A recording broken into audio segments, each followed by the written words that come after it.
স্বাগত দীপ্ত সংবাদে, সাথে আছি আমি নুজহাত রানুমা। গর্ভের সন্তান ছেলে না মেয়ে তা প্রকাশ করা যাবে না, এ সংক্রান্ত হাইকোর্টের রায় আজ প্রকাশিত হয়েছে।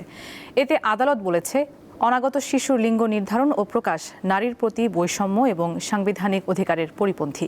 এই ধরনের চর্চা নারীর মর্যাদা, সমতা ও অধিকার বিরোধী এবং সংবিধানের একাধিক অনুচ্ছেদের সঙ্গে সাংঘর্ষিক।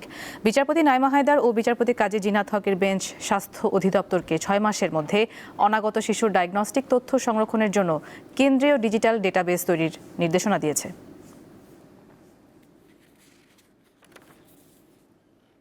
হাইকোর্টের রায়ের ফলে নীতিমালা হয়েছে এবং হাইকোর্ট রায়ে এটাকে কন্টিনিউয়াস ম্যান্ডামাস ঘোষণা করেছে, যার ফলে যে সমস্ত ডাক্তার, নার্স, ডায়াগনস্টিক সেন্টারের কর্মীরা এই ধরনের অনৈতিক কাজে জড়িত, অর্থাৎ একজন নারীর গর্ভের শিশুর লিঙ্গ পরিচয় ছেলে হবে না মেয়ে হবে আগে থেকে প্রকাশ করছেন, যার ফলে সেই শিশুটা ঝুঁকিতে পড়ছে, নারীটা ঝুঁকিতে পড়ছে। এই ধরনের অনৈতিক কাজে যারা জড়িত তাদের বিরুদ্ধে ব্যবস্থা গ্রহণের বিষয়ে স্বাস্থ্য মন্ত্রণালয় পদক্ষেপ দিবে। কয়েকদিনের রোদে হবিগঞ্জের কৃষকদের মাঝে স্বস্তি ফিরেছে। আকস্মিক বন্যায় ক্ষতিগ্রস্ত ধান শুকাতে সবাই ব্যস্ত, চেষ্টা করছেন বছরের একমাত্র ফসল গোলায় তুলতে। টানা কয়েকদিনের বৃষ্টি এবং উজান থেকে নেমে আসা পাহাড়ি ঢলে হবিগঞ্জের যেসব নির্মাঞ্চল, গরু জমি প্লাবিত হয়েছিল, বিশেষ করে অনেক ক্ষতিগ্রস্ত হয়েছেন এখানকার মানুষ। আকাশে রোদ দেখার ফলে হবিগঞ্জের কৃষক এবং কৃষানীরা দ্রুত সময়ের মধ্যে তাদের ধান শুকিয়ে গড়ে তোলার জন্য ব্যস্ত সময় পার করছেন। আমরা এখন আছি হবিগঞ্জের বানিয়াচং উপজেলার সোনারু গ্রামে। আমরা এখানে এসে দেখেছি যে কৃষকরা যে সকাল থেকে কিন্তু তারা যে ধানের কলায় ধান শুকাচ্ছেন এবং দ্রুত সময়ে যাতে এই সময়টা কাজে লাগিয়ে তারা ধান গড়ে তুলতে পারেন, সেই কাজে তারা ব্যস্ত সময় পার করছে। ধান পান ছিল, অনেকগুলো ক্ষতিগ্রস্ত হয়েছে। আজকে রোদ দেওয়াতে কিছু ধান মেলানো হয়েছে, আর যদি আগামীতে রোদ দেয় তাহলে এগুলো আশা আছে, আর যদি না দেয় এগুলো আর কোনো আশা নাই। এই মাঠে সেরানা ধান উঠাইছি, এখনো 50% ধান পানির তলে আছে। এই পানি এই ধানগুলা গন্ধ ধরছে, কিছু পচা ভাব আছে, কিছু রং নষ্ট হয়েছে। সূর্য উঠায় আমরা এখানে আছে দুই টাইলের মধ্যে এক টাইল আমরা দিচ্ছি, কোনো রকমের টাটা উঠে জায়গাও নাই। যদিও বাকি 2 ঘন্টা সূর্য দেয় তাহলে কিছুটা ধান আমাদের বাঁচবো। আমরা কথা বলেছিলাম ক্ষতিগ্রস্ত কৃষকদের সাথে। তারা আমাদের জানিয়েছেন যে হাওর অঞ্চলে যেসব জমি এখনো প্লাবিত রয়েছে, যদি রোদ অব্যাহত থাকে তাহলে দ্রুত সময়ের মধ্যে সেসব ধান তারা কেটে গড়ে তুলতে পারবেন, তাহলে কিছুটা হলে লোকসান তারা পুষিয়ে উঠবেন। এখানে খুব দুর্ভিক্ষ দেখা দিচ্ছে বা দিবে, কারণ এখানে সবাই কৃষক, এখানে সবাই হতদরিদ্র এবং দরিদ্র। জলে ডুববে গেছি আমরা, সীমিত জায়গা, এই জায়গার মধ্যে আমরা 2-5 দশা গুলবা 2 মন 5 মন করে ফলাইয়া কোন যান বাজাইতাছি। আকাশে যে রোদ দেখা দিয়েছে, যদি আরো কয়েকদিন এই রোদ অব্যাহত থাকে এবং পানি যদি হাওর থেকে নিচে নেমে যায়, তাহলে কৃষকরা তাদের লোকসান পুষিয়ে উঠতে পারে বলে জানিয়েছেন। আকলাস আহমেদ প্রিয়, দীপ্ত সংবাদ, হবিগঞ্জ। দর্শক, পুলিশের বিশেষ কল্যাণ সভায় শাপলা হলে বক্তব্য রাখছেন প্রধানমন্ত্রী তারেক রহমান। আমরা বিটিভির সৌজন্যে সেখানে চলে যাচ্ছি সরাসরি। প্রকল্প আমাদের পাশের একটি দেশ করেছে, তাদের লেগেছে এবাউট খুব সম্ভবত 14,000 থেকে 14,000 কোটি টাকার মতন। বাংলাদেশে যে রূপপুর আণবিক এই যে রূপপুরে যে প্রকল্পটি করা হয়েছে, এটির খরচ গিয়ে আলটিমেটলি খুব সম্ভবত দাঁড়িয়েছে 96,000 কোটি টাকা। আসুন, একটি টানেল তৈরি করা হয়েছে, টানেলটির নাম কর্ণফুলী টানেল। এটি সম্পর্কে অনেকেরই আপনাদের পরিষ্কার ধারণা আছে। এই কর্ণফুলী টানেলটির খুব সময় আমি দেখিনি। কর্ণফুলী টানেলটি, এটা মিনিস্টার সাহেব বলতে পারেন, বোধহয় পার হয়ে গিয়ে ওপারে গেলে বোধহয় একটি জায়গায় কতগুলো খুব স্ট্যান্ডার্ড বেশ লাক্সারিয়াস সর্ট অফ অ্যাপার্টমেন্ট বা বিল্ডিং তৈরি করা হয়েছে, যার কোনো প্রয়োজন ছিল না। এখানে কয়েক শত কোটি টাকা খরচ হয়েছে। একই সাথে ওনার ইনভেস্টিগেশনে বেরিয়ে এসেছে যে কর্ণফুলী টানেল বের হওয়া বা ঢোকার আগে দুপাশে গাছ লাগানোর কথা, উনি কোনো গাছ পাননি। এই গাছের জন্য 50 কোটি টাকা তুলে নিয়ে চলে গিয়েছে, অথচ উনি কোনো গাছ পাননি। আচ্ছা, এবার বলি একটি ডিস্ট্রিক্টের কথা, পিরোজপুর ডিস্ট্রিক্ট। পিরোজপুর ডিস্ট্রিক্টে 3টি আসন, 3টি আসনের 3 জন সংসদ সদস্য এই সংসদ চলাকালীন সময় আমার কাছে এসেছিলেন কথা বলবেন। আমি খুব সংক্ষেপে শোনার পরে আমার মনে পড়লো যে কয়েক মাস আগে আর 7-8 মাস আগে মনে হয় ঘটনাটি পত্রিকায় পড়েছিলাম, কিছুটা ধারণা ছিল আমার। তো আমি বললাম যে সংসদ চলছে, ব্যস্ত আপনারা সবাই, আমরা ব্যস্ত, শেষ হলে আমি আপনাদের সময় দিচ্ছি। শেষ হওয়ার পরে গত এক সপ্তাহ আগে আমি ওনাদেরকে টাইম দিয়েছিলাম, এটিও পত্রিকায় এসেছে, পরের দিন আমি নিজেও দেখলাম পত্রিকায় এসেছে। যাই হোক, পিরোজপুর জেলা অনেকেরই হয়তো সেখানে আপনারা গিয়েছেন আপনাদের দায়িত্ব পালন করার সময় বা দায়িত্ব পালন করেছেন। এলজিআরডি মন্ত্রণালয়ের ব্যাপারে ওনারা এসেছিলেন। স্বাভাবিকভাবে এলজিআরডি যেহেতু ভিতরে রাস্তাঘাটগুলো তৈরি করে মানুষের কষ্ট হচ্ছে, গত প্রায় 1 বছর ধরে কাজ সব বন্ধ আছে, উন্নয়ন কাজ, ফলে মানুষের চলাচলে অসুবিধা হচ্ছে। সেই জন্যই ওনারা এসেছিলেন যে কি করে কাজ শুরু করা যায়। আমি ওখানে সেক্রেটারি ছিলেন, মিনিস্টার ছিলেন। আমি কথা বলতে গিয়ে জানতে পারলাম যে সেখানে শুধু এলজিআরডি একটা মিনিস্ট্রি থেকে 3500 কোটি টাকা নাই হয়ে গিয়েছে, শুধু কাগজ দেখিয়ে টাকা নিয়ে চলে গেছে, কোনো কাজ হয়নি। জাস্ট উপরে কোনো রকম একটা লোক দেখাতে হবে একটা কিছু করেছে, 3500 কোটি টাকা গায়েব হয়ে গেছে, নেই। এবং লিটিগেশন হওয়ার কারণে সব কাজ বন্ধ হয়ে আছে। এইটা নিয়ে সমস্যাটা, কিভাবে এই সমস্যাটাকে, জটটাকে ছুটিয়ে মানুষের জন্য কাজ করা যায়, রাস্তাঘাট নির্মাণ করা যায়। একটি ডিপার্টমেন্ট থেকে 3500 কোটি টাকা, এবং কথা প্রসঙ্গে তখন আমি জানতে পারলাম আরো কয়েকটি ডিপার্টমেন্ট মিলিয়ে একটি জেলাতে 6000 কোটি টাকা নেই।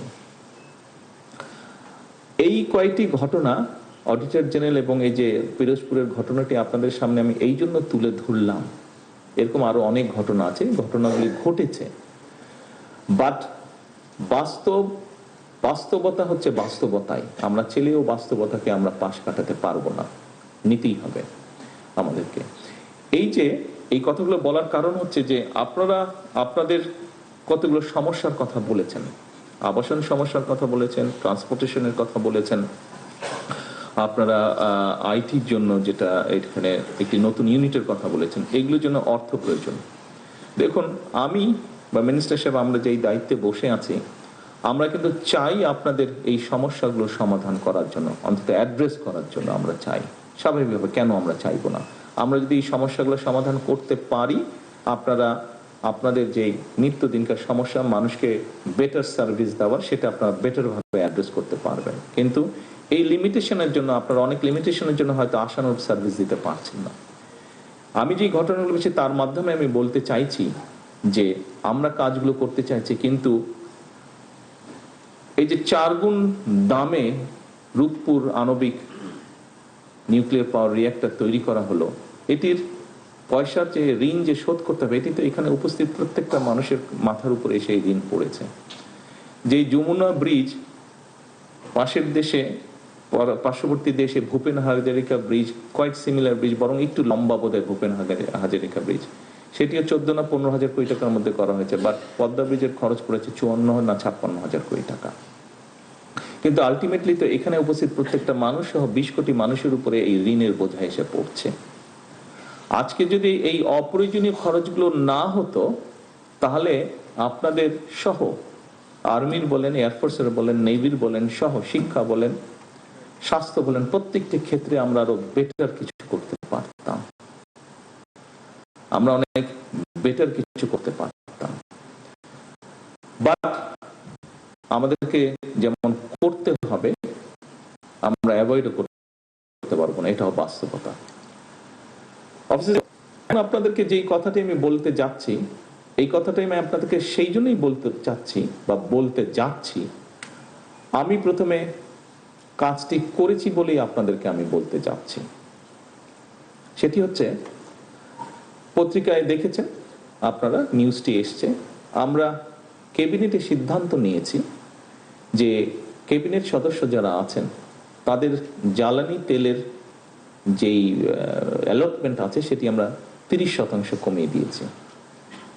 সরকারের যতটুকু সাশ্রয় হোক, সাশ্রয় হয়, যেটুকু সাশ্রয় হবে তাতে যে অনেক বড় কিছু হয়ে যাবে তা নয়, কিন্তু এইটুকু সাশ্রয়ের মাধ্যমে নবী করিম সাল্লাল্লাহু আলাইহি ওয়াসাল্লাম এর কাছে একজন মানুষ এসেছিল একটা কমপ্লেন নিয়ে যে তার ছেলে অনেক মিষ্টি খায়, সেটি কিভাবে কমানো যায়। নবী করিম সাল্লাল্লাহু আলাইহি ওয়াসাল্লাম তাকে 3 দিন পরে আসতে বলেছিলেন। নবী করিম সাল্লাল্লাহু আলাইহি ওয়াসাল্লাম খুব সম্ভবত নিজেও একটু মিষ্টি পছন্দ করতেন। উনি 3 দিন পরে যখন লোকটা আসলো, তখন নবী করিম সাল্লাল্লাহু আলাইহি ওয়াসাল্লাম বললেন যে তুমি গিয়ে বলো তোমার ছেলেকে মিষ্টি কম খেতে, বলে আপনি 3 দিন আগে বললেই হতো। ঘটনাটা আপনারা জানেন, যারা জানেন আপনারা সবাই ঘটনাটা জানেন। এই যে ক্যাবিনেট সদস্যরা ডিসিশন নিয়েছেন যে ওনাদের 30% তেল ওনারা কম ব্যবহার করবেন, আমি বলছি না যে আপনারা করবেন, আপনাদের ক্ষেত্রে সেটা সম্ভব না, সকল ক্ষেত্রে আপনাদেরকে সার্ভিস যেহেতু দিতে হয়। আমরা সেক্ষেত্রে এমার্জেন্সি যারা আছে, আপনারা যেমন এমার্জেন্সি মেডিকেল আছে, ফায়ার ব্রিগেড আছে, এরকম ক্ষেত্রে আমরা সেটিকে যেই সাসপেনশন দিচ্ছেন সেটা আমরা উইথড্র করেছি। বাট অন্যান্য আরো অনেক ক্ষেত্রে কিন্তু এই বিষয়টি আপনারা অ্যাপ্লাই করতে পারেন, এই বিষয়টি আপনারা অ্যাপ্লাই করতে পারেন।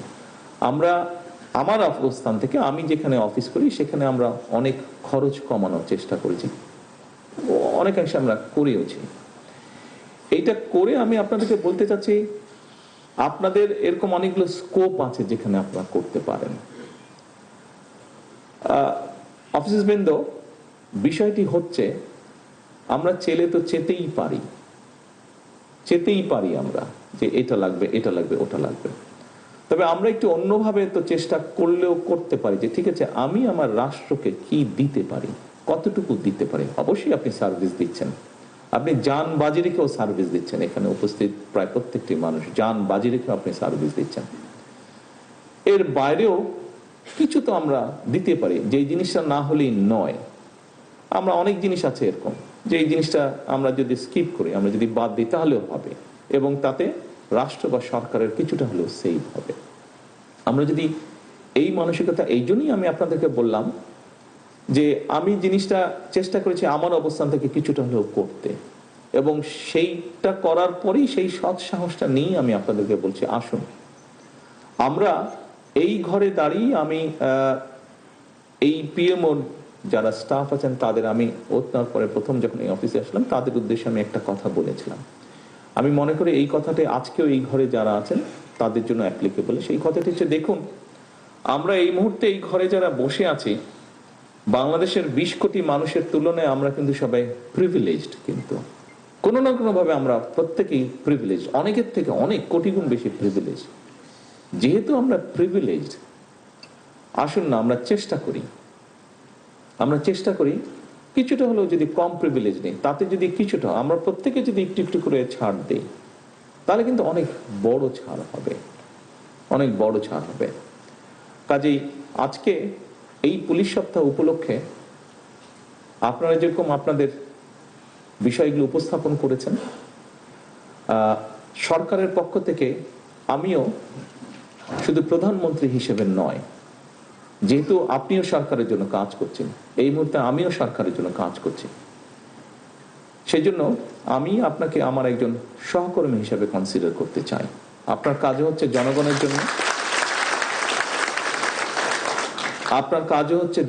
জন্য, আপনিও কাজ করছেন রাষ্ট্রের জন্য, আমিও কাজ করছি জনগণের জন্য, আমিও কাজ করছি রাষ্ট্রের জন্য। আমাদের লক্ষ্য উদ্দেশ্য একটি বেটার বাংলাদেশ তৈরি করা। পরবর্তী প্রসঙ্গ, 2024 ও 25 সালের বন্যার ক্ষত এখনও কাটিয়ে উঠতে পারেনি ফেনীর অনেক মানুষ। ভেঙে যাওয়া বাঁধের বেশ কয়েক জায়গায় হয়নি মেরামত, ফলে চলতি বছরও বন্যার শঙ্কায় রয়েছে জেলার লাখো মানুষ। সীমান্তবর্তী পরশুরাম উপজেলার সিলোনিয়া নদী তীরের গ্রাম মির্জাপুরের মণিপুর, দুই পারের প্রায় 10,000 মানুষ 2024-25 সালের বন্যায় ব্যাপকভাবে ক্ষতিগ্রস্ত হয়। ফের বর্ষার মৌসুম চলে এলেও এখনও মেরামত হয়নি ক্ষতিগ্রস্ত বাঁধগুলো। বৃষ্টি আর উজানের পানি ঢুকলেই প্লাবিত হবে ফসল, ঘরবাড়ি ও বিভিন্ন ধরনের খামার। স্থানীয়দের অভিযোগ, বারবার বলেও মিলছে না কোনো প্রতিকার। এখানে 2000 মানুষের বসবাস। এটা যদি আজকে মনে করেছেন এই বছর এই 2-3 মাসে না বাঁধে, তাহলে এটা আমাদের বাড়িঘর সব নষ্ট হয়ে যাবে। এটা ইন্ডিয়ার বৃষ্টি হইলে মাত্র ইন্ডিয়ার পানি ছাড়ি দিয়ে আমরা 10-12 হাত পানি, 15-20 ফুট পানি হয়ে যায় এখানে। কিন্তু বেরিবারটা যদি ভেঙে যায়, আমার বাড়ি ও খামার দোনোটাই ভেঙে চলে যাবে। মোহরী, কহুয়া ও সিলোনিয়া নদীর বাঁধে 2024-25 অর্থ বছরে 96টি এবং 2025-26 অর্থ বছরে 43টি স্থানে ভাঙন দেখা দেয়। এতে প্লাবিত হয় বিস্তীর্ণ এলাকা। গেল বন্যায় 8 মাস পেরিয়ে গেলেও এখনও শেষ হয়নি বাঁধের কাজ। ফুলগাজী পরশুরাম অংশের অর্ধশতাধিক স্থান এখনও ঝুঁকিপূর্ণ। আমার পিছনে যে বেরিবারটা দেখছেন, এটা সিলোনিয়া নদীর একটি বেরিবাদ। এটা 24 সালের আগস্ট মাসের বন্যায় ভেঙেছিল, এখন পর্যন্ত এই বাঁধটি মেরামত করা হয়নি। নদীগুলো আছে মুহুরী, কহুয়া, সিলোনিয়া নদীগুলো, এগুলার যে প্রশস্ত বা যে খনন কাজটা বা পরিষ্কার করে দিলেও অন্ততপক্ষে এই এলাকার মানুষ বন্যা থেকে রেহাই পাবে। তবে বিগত এটা অনেকবার আসছে, অনেক লোকে আসছে, তবে এটা মেলাবাত হয় নাই। তবে পানি উন্নয়ন বোর্ডের দাবি 2024-25 অর্থ বছরে 12 কোটি 81 লাখ টাকার কাজ এবং 2025-26 অর্থ বছরে 6 কোটি 37 লাখ টাকার কাজ হয়েছে। মুহুরী-গোয়া বাঁধের 24.55 কিলোমিটার জায়গা বিভিন্ন ঝুঁকিপূর্ণ জায়গা ধরা আছে, ওইটারও জরিপের কাজ রবিবার থেকে শুরু হবে। জরিপটা শেষ হয়ে গেলে আমরা টেন্ডার প্রক্রিয়ায় চলে যাব। তারপরে আমাদের যে মুহুরী-গোয়া বন্যা নিয়ন্ত্রণ যে প্রকল্পটা এখানে উপস্থাপন করতে পারবো। দেন আশা করি প্রকল্পটা পাস হয়ে যাবে। তারপরে ফেনীবাসীর যে টেকসই বাঁধের যে চাওয়াটা, এটার প্রসেস শুরু হবে আশা করি ইনশাআল্লাহ। জেলায় 3টি নদীর বন্যা নিয়ন্ত্রণ বাঁধের দৈর্ঘ্য 122 কিলোমিটার। এই বাঁধ ভাঙা গড়ার চক্রে প্রতি বছর বন্যায় মানুষ হারায় তাদের সম্পদ আর জীবন। এই অবস্থার স্থায়ী সমাধান চান নদী তীরের মানুষ। সাদিয়া চৌধুরী, দীপ্ত, বার্তাকক্ষ। ঈদুল আজহার সামনে রেখে নারায়ণগঞ্জের খামারগুলোতে এরই মধ্যে শুরু হয়েছে বেচাকেনা। ক্রেতাদের আকৃষ্ট করতে আরডিএক্স, এভারেস্ট ও শালা দুলাভাইয়ের মতো মজার মজার নাম রাখা হচ্ছে পশুর। এই বছর জেলায় প্রায় 200 কোটি টাকার গরু বিক্রি হবে বলে মনে করছেন সংশ্লিষ্টরা। কোরবানির ঈদ ঘিরে প্রতিবছর দেশের বিভিন্ন এলাকা থেকে গরু আনেন নারায়ণগঞ্জের খামারিরা। জেলার খামারগুলোতে দেশীয় প্রজাতির পাশাপাশি উলবাড়ি, অস্ট্রেলিয়ান, সিদ্ধি, শাহিওয়াল, ফ্রিজিয়ান, ব্রাহ্মা, ভুট্টি সহ বিভিন্ন জাতের বিদেশি গরু, ছাগল ও মহিষ বিক্রির জন্য প্রস্তুত করা হচ্ছে।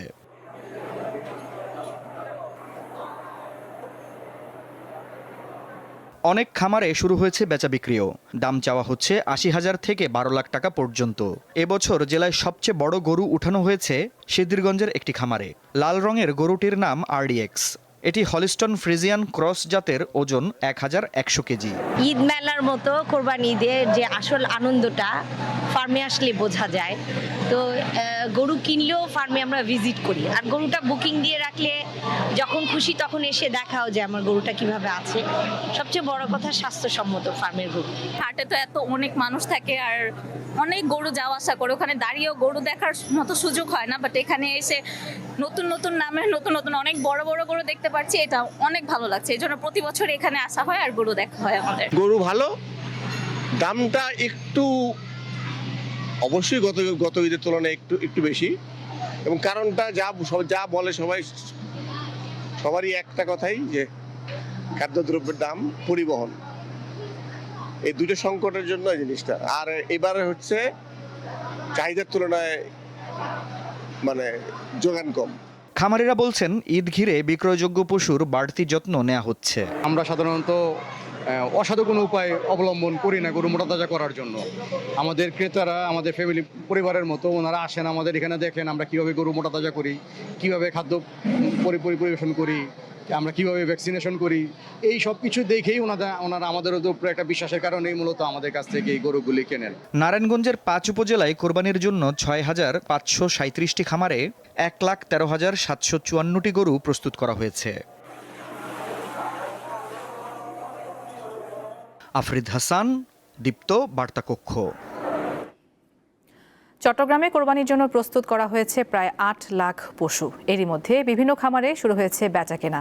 হাটের ঝামেলা এড়াতে অনেকে যাচ্ছেন খামারে। কোরবানিকে সামনে রেখে চট্টগ্রামের বিভিন্ন খামারে শুরু হয়েছে পশু বেচাকেনা। অনেকে ঝামেলা এড়াতে পছন্দের পশু কিনতে ভিড় করছেন খামারে। ঘুরে ফিরে দেখা, অনেক অপশন থাকে এখানে, রাখার একটা ভালো টেক কেয়ার করে ওরা। খামার থেকে একটা সুবিধা, যে গরুটা এখানে থাকলেও আমি একদিন বা 2 দিন আগে নিতে পারতেছি। এত দূর থেকে আসছি, এখানে ভালো দামে গরু পাওয়া যায়, তারপর সুন্দর গরু আছে, এই জন্য দেখতে আসছি। সকাল থেকে রাত পর্যন্ত কোরবানির পশু প্রস্তুত করতে ব্যস্ত সময় পার করছেন খামারিরা। কাস্টমার নিজেরাই এসে নিজেরাই দেখে গরু কি খাওয়াচ্ছি, কাস্টমার দেখে শুনেই গরু নিচ্ছে। 1,30,000 টাকা থেকে শুরু করে 10,12 লাখ টাকা পর্যন্ত গরু আমরা রেখেছি এবার কাস্টমারদের জন্য। চট্টগ্রামে এবার 8,18,671টি কোরবানির পশুর চাহিদা রয়েছে। এর মধ্যে বিভিন্ন খামারে প্রস্তুত রয়েছে প্রায় 8 লাখ পশু। আমাদের যে ঘাটতিটা আছে এই ঘাটতিটা প্রতি বছর দেখা যায় আমাদের এখানে কুষ্টিয়া, ফরিদপুর, বগুড়া, ময়মনসিংহ এসব জেলা থেকে গরু আসে। তো আমরা আশা করতেছি প্রতি বছর যেভাবে আসছে এবছর ওইভাবে আসবে। সব মিলে সারা বাংলাদেশে যে পরিমাণ গরু আছে সেখানে আমাদের কোনো কোরবানির সংকট হবে না। সাধ্যের মধ্যে পছন্দের গরু কিনতে বিভিন্ন এগ্রোতে ভিড় করছেন ক্রেতারা। বাজেট এবং পছন্দের সমন্বয় হলে কিনে নিচ্ছেন পছন্দের পশুটি। রুনা আনসারী, দীপ্ত সংবাদ, চট্টগ্রাম। চাঁপাইনবাবগঞ্জে শুরু হয়েছে আম পাড়ার প্রস্তুতি। এবছর আমের মান নিয়ে সন্তুষ্ট বাগান মালিকরা। ন্যায্য মূল্য নিশ্চিত করতে প্রক্রিয়াজাতকরণ কেন্দ্র এবং রপ্তানি সুবিধা বাড়ানোর দাবি চাষিদের। চাঁপাইনবাবগঞ্জের বাগানগুলোতে থোকায় থোকায় ঝুলছে গুটি, ল্যাংড়া, খিরসাপাত আর ফজলি আম। বছরের শুরুতে গাছে গাছে প্রচুর মুকুল আসলেও বৈশাখী ঝড় আর শিলাবৃষ্টিতে ঝরে গেছে অনেক মুকুল। আম চাষিরা জানান, প্রাকৃতিক দুর্যোগে ফলন কিছুটা কম হওয়ায় চিন্তিত তারা। তবে উৎপাদনের চেয়ে বড় দুশ্চিন্তা বাজার দর নিয়ে। মহার কারণে আম ফলনটা কম। এখন যেটুকু আম আছে আলহামদুলিল্লাহ ভালোই আছে, খিরসাপ আপনার আছে, ফজলি আছে, ন্যাংরা আছে, যেটুকু আছে আলহামদুলিল্লাহ পরিচর্যার কাজ চলছে আমাদের। গতবারের তুলনায় এবছরও সেম মুকুল এসেছিল, কিন্তু মুকুল আমাদের কেটে গেছে মহার কারণে। তারপরও যেগুলো আছে সেগুলো মনে করেন যে এগুলোকে আমরা পরিচর্যা করছি, এগুলো যদি আশাবাদী আমরা।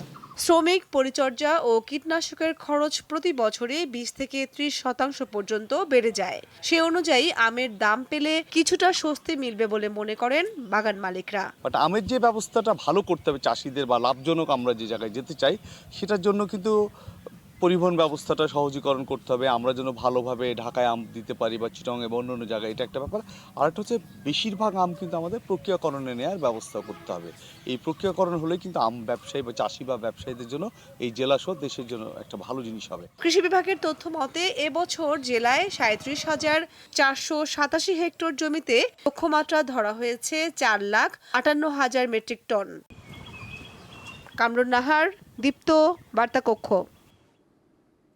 দর্শকদের ভালোবাসায় 200 পর্বের মাইল ফলক স্পর্শ করতে যাচ্ছে দীপ্ত টিভির জনপ্রিয় মেগা ধারাবাহিক খুশবু। মঙ্গলবার সন্ধ্যা 7:30টায় দেখা যাবে নাটকটির 200তম পর্ব। এই সাফল্য উদযাপন করেছেন শিল্পী ও কলাকুশলীরা। তাদের ভাষ্য, দর্শকদের ভালোবাসার কারণে খুশবু এখন জনপ্রিয় ধারাবাহিকগুলোর একটি। তুমি কি বিয়ের পরেও আমাকে স্যার ডাকবে নাকি? অফিসে তো অবশ্যই ডাকবো। আর বাসায়? গ্রামের সহজ সরল মেয়ে খুশবু শহরে এসে জড়িয়ে পড়েন এক নায়িকার হত্যা মামলায়। নিজেকে নির্দোষ প্রমাণ করতে সত্যিকারের অপরাধীকে খুঁজে বের করার লড়াইয়ে তার পাশে দাঁড়ায় ব্যবসায়ী রিশাদ। শাকিল ভাইয়ের এই সাইনিংটা আসলে আমার জন্য অনেক বড় একটা ইস্যু। বন্ধুত্ব, ভালোবাসা, সম্পর্কের টানাপোড়েন আর রহস্য ঘেরা ঘটনা প্রবাহে এগিয়ে চলছে মেগা ধারাবাহিক খুশবু। শুরু থেকেই দর্শকদের আগ্রহের কেন্দ্রে রয়েছে নাটকটি। সংশ্লিষ্টরা বলছেন, দর্শকদের সমর্থনেই খুশবু এখন 200 পর্বের দোরগোড়ায়। এই অর্জন উদযাপন করতে রবিবার শুটিং সেটে কেক কাটেন নাটকটির শিল্পী ও কলাকুশলীরা। শিল্পীদের মতে, দর্শকদের ভালোবাসাই তাদের পথ চলার বড় অনুপ্রেরণা। স্যাটেলাইট চ্যানেলে যত ধারাবাহিক নাটক হয় তার মধ্যে দীপ্ত টিভির ধারাবাহিকের একটা বিশেষ জায়গা দখল করতেছে। এই নাটকটি সাধারণ মানুষ দেখছে, ভালো লাগছে, একটা ভালো অনুভূতি কাজ করছে। খুশবু জনপ্রিয় হচ্ছে, 200 পর্বে পদার্পণ করলো, সবকিছু মিলিয়ে ওয়ান্ডারফুল টাইম কাটছে। খুশবু থেকে যেটা অর্জন করেছি সেটা হচ্ছে প্রথমত মানুষের ভালোবাসা। মানুষ আমাকে চিনতে পারছে, আমি নিজেকে চেনাতে পেরেছি একজন অভিনেতা হিসেবে। পছন্দের কোনো সেলিব্রিটি দেখে যেরকম রিয়েকশন দেই, এই রিয়েকশনটা মানুষের কাছ থেকে পাচ্ছি। এইটা অনেক অন্যরকম একটা নতুন ব্যাপার। প্রত্যাশা থাকবে খুশবুর থেকে খুশবু যেন দিনে দিনে আরো বেশি জনপ্রিয় হয়। নাটকটির নির্দেশক সাজ্জাদ সুমন বলেন, খুশবু মূলত এক নারীর সংগ্রাম ও আত্মমুক্তির গল্প। খুব অল্প সময়ে এটি জনপ্রিয় হয়ে উঠেছে। টিভিতে খুশবু এখন সবচেয়ে পপুলার সিরিয়াল। খুশবু টিআরপিতে 1 নাম্বার, 2 নাম্বার, 3 নাম্বার, 4 নাম্বার পজিশনে থাকছে। এটাকে 1000 পর্বে যাবে না 2000 পর্বে যাবে, এটা আসলে দর্শক লিখবে।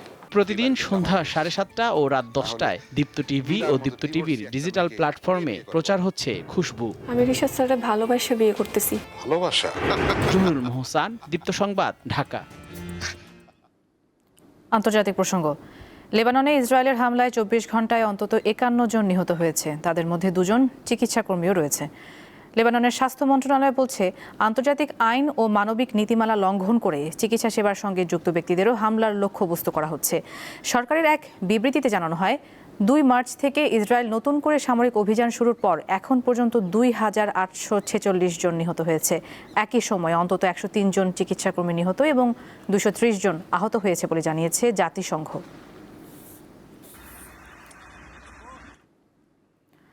যুক্তরাষ্ট্রের শান্তি প্রস্তাবের জবাবে ইরানের দেওয়া শর্ত সরাসরি প্রত্যাখ্যান করেছেন প্রেসিডেন্ট ডোনাল্ড ট্রাম্প। এসব শর্ত একেবারেই অগ্রহণযোগ্য বলে মন্তব্য করেন তিনি।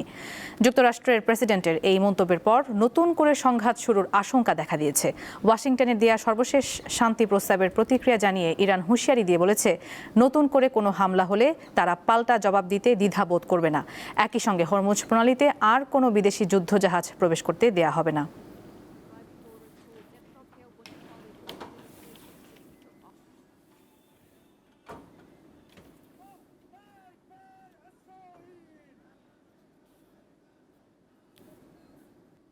এই ছিল এখনকার মতো। আমাদের পরের সংবাদ দুপুর 2টায় দেখার আমন্ত্রণ। এতক্ষণ সঙ্গে থাকার জন্য সবাইকে ধন্যবাদ।